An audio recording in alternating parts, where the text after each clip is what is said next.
The Return of the Native. By Thomas Hardy.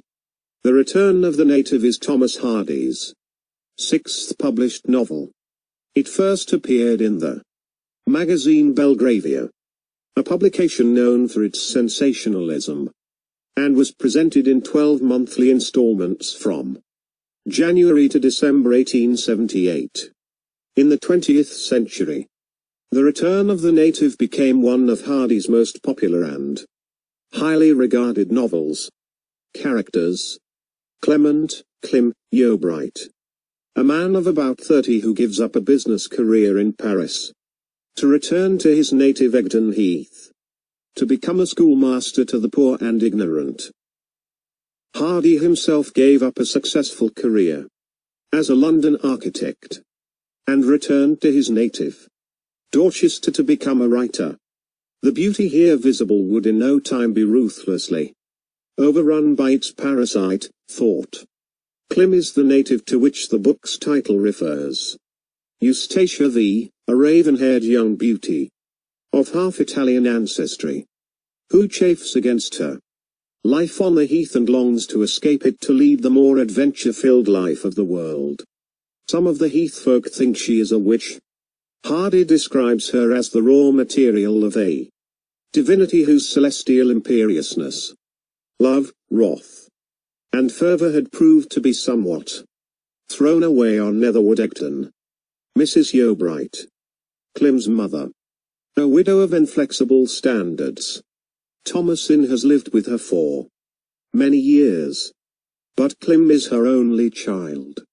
She strongly disapproves of Eustacia. Thomasin, Tamsin, Yeobright, Clem's cousin and Mrs. Yeobright's niece. A young girl of gentle ways and conventional expectations. In Hardy's original manuscript, Wilde tricks her with a false marriage to seduce her. Mrs. Yeobright saw a little figure, undefended except by the power of her own hope. Damon Wilde. Eustacia's former lover and Thomasin's first husband. He is an ex-engineer who has failed in his profession and who now keeps an inn. The Quiet Woman, so called because its sign depicts a decapitated woman carrying her own head. He has a wandering eye and an appetite for women, a lady-killing career. Diggory Venn, a resourceful man of 24 and a reddleman, a travelling seller of reddle, red chalk used for marking sheep. He selflessly protects Thomasin throughout the novel. Despite the fact that she refused to marry him 2 years before, he keeps a watchful eye on Eustacia to make sure Wilde doesn't go back to her. At the end, he renounces his trade to become a dairy farmer like his father, and in doing so loses the red skin. He is then seen as a suitable husband for Thomasin. Captain Drew, Eustacia's grandfather and a former naval officer, renamed Captain V in later editions. Timothy Fairway, a sententious man of middle age who is greatly respected by the other heath folk. Grandfer Cantle, a somewhat senile and always lively ex-soldier of about 69. Christian Cantle, Grandfer Cantle's fearful and timid 31-year-old son. Humphrey, Clem's eventual colleague. A furze cutter. Furze is a low, prickly shrub more commonly called gorse. Susan Nonsuch, Eustacia's nearest neighbor and bitterest enemy who convinces herself that Eustacia's witchery has caused her son's sickliness. Egdon Heath, the setting for all the novel's events, considered by some critics to be the leading character as well. It is profoundly ancient, the scene of intense but long forgotten pagan lives. As its stimuli attest, it is also a graveyard that has swallowed countless generations of inhabitants without changing much itself. To Thomasin, Clem, and Diggory, it is a benign, natural place. In Eustacia's eyes, it becomes a malevolent presence intent on destroying her. Plot summary. The novel takes place entirely in the environs of Egdon Heath. and, with the exception of the epilogue, after courses, covers exactly a year and a day. The narrative begins on the evening of Guy Fawkes' night, as Diggory Venn is slowly crossing the heath with his van, which is being drawn by ponies. In his van is a passenger. When darkness falls, the country folk light bonfires on the surrounding hills, emphasizing the pagan spirit of the heath and its denizens. Venn is a reddle man. He travels the country supplying farmers with a red mineral called reddle, dialect term for red ochre, that farmers use to mark their sheep. Although his trade has stained him red from head to foot, underneath his devilish coloring he is a handsome, shrewd, well-meaning young man. His passenger is a young woman named Thomasin Yeobright, whom Venn is taking home. Earlier that day, Thomasin had planned to marry Damon Wild, a local innkeeper, known for his fickleness. However, an inconsistency in the marriage license delayed the marriage. Thomasin, in distress, ran after the Reddle man's van and asked him to take her home. Venn himself is in love with Thomasin, and unsuccessfully wooed her 2 years before now. Although he believes Wild is unworthy of her love, he is so devoted to her that he is willing to help her secure the man of her choice. At length, Venn reaches Bloom's End, the home of Thomasin's aunt, Mrs. Yeobright. She is a good woman, if somewhat proud and inflexible, and she wants the best for Thomasin. In former months she opposed her niece's choice of husband, and publicly forbade the banns. Now, since Thomasin has compromised herself by leaving town with Wild and returning unmarried, the best outcome Mrs. Yeobright can envision is for the postponed marriage to be duly solemnized as soon as possible. She and Venn both begin working on Wild to make sure he keeps his promise to Thomasin. Wild, however, is still preoccupied with Eustacia V, an exotically beautiful young woman, living with her grandfather in a lonely house on Egdon Heath. Eustacia is a black-haired, queenly woman, whose Italian father came from Corfu, and who grew up in Budmouth, a fashionable seaside resort. She holds herself aloof from most of the heath folk.